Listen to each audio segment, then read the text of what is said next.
मित्रों, जय भीम। आज पुनः मैं आपके बीच में हाजिर हूँ, आपका देवी दिनासु, एक विशेष सवाल लेकर। निजीकरण से इस देश के किन लोगों को फायदा है और किन लोगों को नुकसान है। पर पहले समझना होगा निजीकरण कहलाता क्या है। निजीकरण कोई सरकारी विभाग, सरकारी उद्योग, सरकारी कार्य किसी निजी व्यक्ति के हाथों या निजी संस्था के हाथों सौंप देना निजीकरण कहलाता है। अब सवाल उठता है कि वो संस्थाएं किसकी हैं, वो व्यक्ति कौन हैं।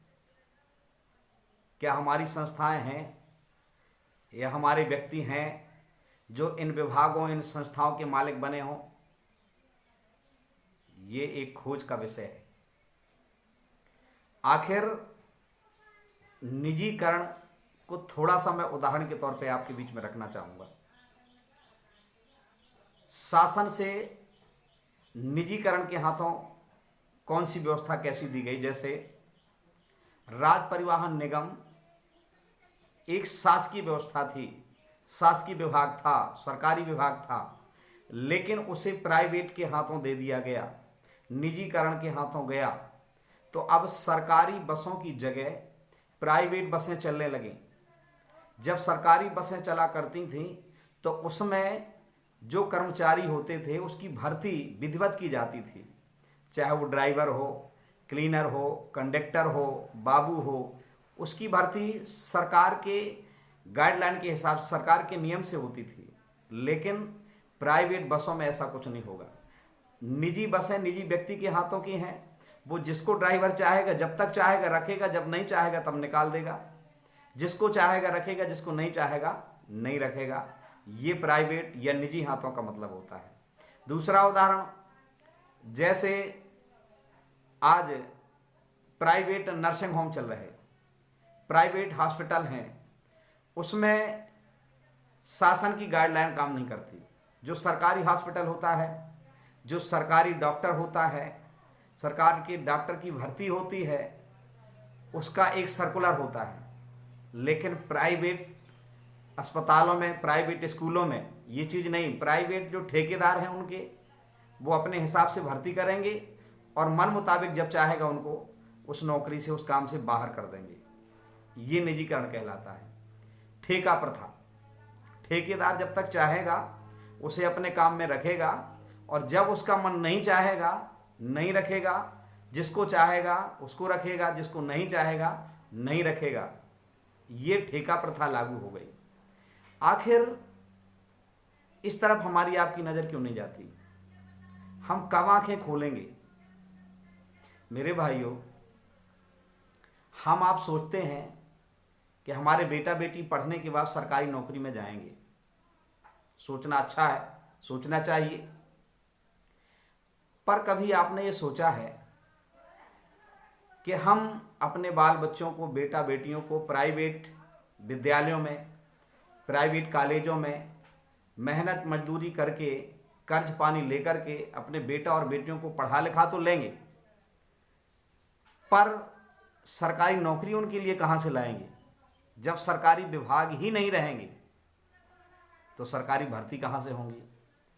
जब सरकारी स्कूल नहीं रहेंगे तो सरकारी मास्टर कैसे बनाओगे? सरकारी हॉस्पिटल नहीं रहेंगे तो सरकारी डॉक्टर कैसे बनाओगे? जब कोई विभाग सरकारी नहीं रहेंगे तो फिर सरकारी नौकरी कहाँ से आपके बेटे और बेटियों को मिलेगी? इस पर आखिर कोई सवाल नहीं कर रहा। करेंगे भी क्यों? जो जहाँ है वो अपने मस्त है। जो आवाज़ उठाता है वो सताया जाता है। पता चलता है आवाज़ उठाने वाले व्यक्ति अकेला रह जाता है। अभी उदाहरण के तौर पर आरक्षण के वर्गीकरण पर भारत बंद करने की बात आई तो आपने नज़र किया होगा कि जिनके लिए, जो आरक्षण का फ़ायदा ले रहे हैं, जो नौकरियों में हैं, उनके घरों से कोई बाहर आया?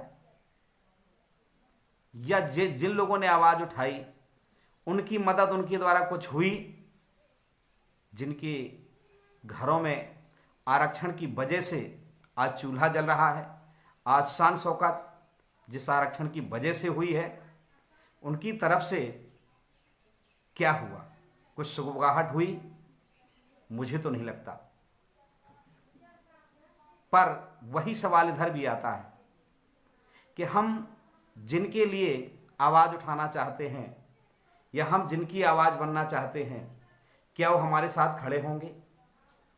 क्या वो हमारी आवाज़ को बुलंद करने में हमारा सहयोग करेंगे? मुझे नहीं लगता। यह एक बहुत बड़ा सवाल है। हमारे लोगों का ज़मीर कब जिंदा होगा? हमारे महापुरुषों ने खुद को मिटा करके हमें ये कारवा दिया था, ये ताकत दी थी, संविधान दिया था, लेकिन वो धीरे धीरे वो सब कुछ हमारे हाथों से छिनता चला जा रहा है।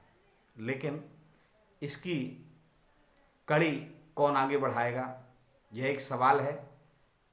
मैं इस सवाल को एक नए सवाल के रूप में छोड़ के जा रहा हूँ कि इस पर भी एक विशेष सत्र लोकसभा, राज्यसभा, विधानसभाओं में बुलाया जाना चाहिए और इस पर चर्चा होने के बाद इस देश को अगर सही मायने पर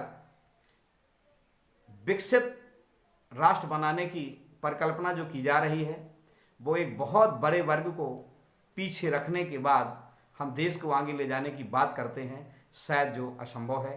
खैर, फिर मैं अगले वीडियो पर आपसे पुनः मिलने का प्रयास करूंगा एक नई बात के साथ। फिलहाल आप अपना ख्याल रखेंगे, अपनों का ख्याल रखेंगे, इसी बात के साथ आपका देवी दिनासु।